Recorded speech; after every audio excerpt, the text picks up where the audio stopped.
Beautiful Urdu stories کے ناظرین السلام علیکم۔ نازیہ یہ ایک کم عمر لڑکی تھی اور اس نے مجھے اپنے حالات کے بارے میں بتایا۔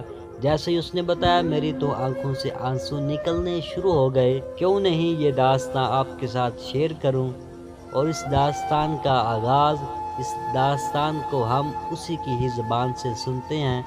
نازیہ بیان کرتی ہے کہ میری ماں کا جوانی میں ہی انتقال ہو گیا۔ ابو مجھے بوجھ سمجھنے لگے، میرا کوئی بھی بھائی نہیں تھا۔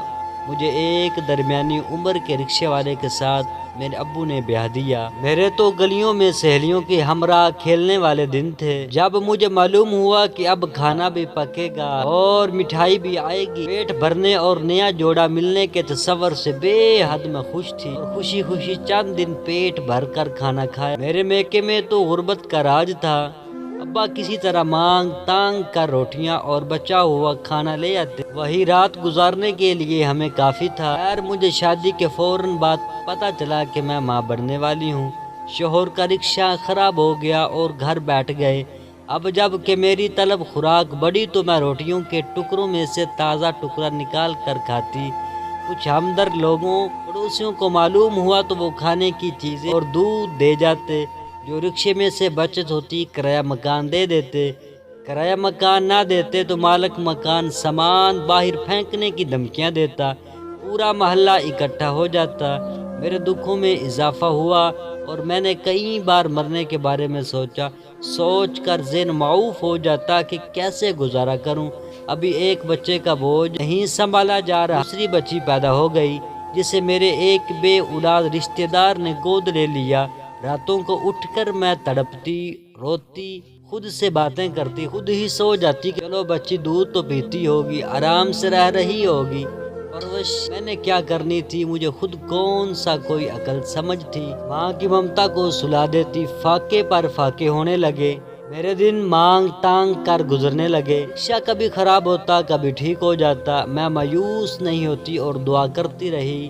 غربت اور مایوسی کے سائے اور گہرے ہو گئے۔ چند آپ جیسے لوگوں نے سمجھایا تمہارا سسرال کراچی میں ہے، تم کراچی چلی جاؤ، وہاں کاروبار بھی مل جائے گا اور بچوں کا دودھ کپڑا بھی۔ ملتان میں جتنے مخیر حضرات ہیں ان کو اب میں کیسے کہوں کہ میرے گھر میں ایک چراغ اور جلنے والا ہے۔ خیر میں پھر سے امید سے تھی۔ اس کے حالات جاننے کے بعد میں نے اور دوستوں نے وہی بیٹھے سوچا ان کو کوئی یہ بتانے والا نہیں کہ تمہیں بہت سے لوگ پناہ دیتے، گھر بھی رہنے کو دیتے، لیکن اب یہ جو فیملی میں اضافہ در اضافہ ہو رہا ہے اس کے ذمہ دار لوگ ہیں، ڈاکٹر ہیں، تم ہو یا تمہارا میاں۔ اور رونے لگی۔ مجھ سے جو بن سکا کرتی رہی، تسلیاں بھی دیتی رہی اور ملنے والیاں بھی سمجھاتی رہی کہ آپ خاندانی منصوبہ بندی پر عمل کریں۔ وہ کہتی میں نے سنا تھا کہ جو روح اس دنیا میں آتی ہے خدا اس کے کھانے اور پرورش کی ذمہ داری بھی لیتا ہے، لیکن میں اپنی حالت کا ذمہ دار کیسے ٹھہراؤں۔ بہت ہی دردناک باتیں سنائی، سننے والے دل تھام کر رہ جاتے۔ نیند تو رات کو یوں بھی نہیں آتی تھی۔ ہم جیسے لوگ پتہ نہیں کیا کیا توقعات رکھتے، کئی طرح کے خیالات ذہن میں آتے، یہ کر دیں گے وہ کر دیں گے۔ مجھ حقیر سے جو بنا کر دیا، مگر اسے تو دعائیاں بھی چاہیے، کپڑے بھی چاہیے، دودھ، اچھی غذا چاہیے۔ کچھ سوچ کر میں نے اسے کہا میں تمہیں یہاں کی مشہور رہنما صدر لیڈیز کلب جو بہت درد دل رکھتی ہے اور نام سے بیگم فرخ مختار صاحبہ ان کے پاس لے جاتی ہوں۔ 1-2 سال جب تک بیٹا بڑا نہیں ہو جاتا ان کی سرپرستی میں رہو، وہاں سب طرح کی پناہ ملے گی، آپ کا شوہر کہیں اور رہ لے۔ اسی طرح میری کچھ دوست اور عزیز بھی رکھنے کو تیار ہیں۔ اچانک اس کے آنسو بند ہو گئے اور کہانی ختم ہو گئی۔ ہم نے سوچا کسی کا سرونٹ کوارٹر خالی ہو تو اسے وہیں پر جگہ دلوا دیتی ہیں۔ وہ بالکل خاموش تھی، ہم سمجھے راضی ہو گئے۔